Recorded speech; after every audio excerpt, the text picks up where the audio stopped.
Okay, so I want to make something clear. Last time we were not doing this.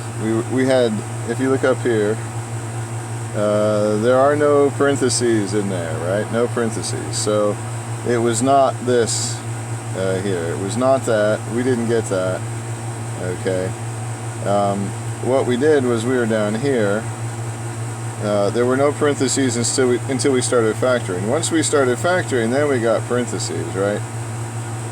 But until then, we didn't get the parentheses. Okay?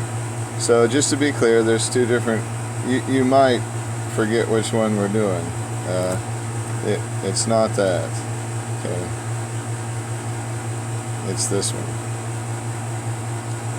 Okay, so now on to number... Wait a minute, number 8. Did we do? Yeah, it is number 8. Oh, how time flies. Let's see here. So we're going to divide, and I like the long division. I can't help it, you know. Let's see here. I think my audio is a lot better without the air conditioner on, so here we go. Let's try this. And as I write this out, I'm sensitive to one thing that's not going to matter right now, but it will matter soon. The fact that they left out x squared.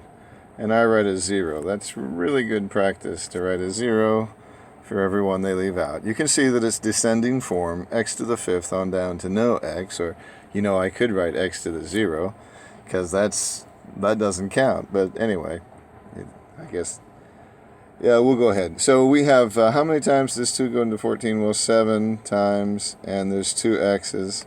So I get my 14. When I multiply these two, I get my 14x to the 5th, and I subtract it. It's pretty lame and vanilla. That's why I have another one this time. I know we have a large number of problems, but hopefully not too much of a burden. 3 times 2 is 6 times the x's multiply together to make it's these kind of problems, you know. It's kind of this is anticlimactic from what I trained you on before.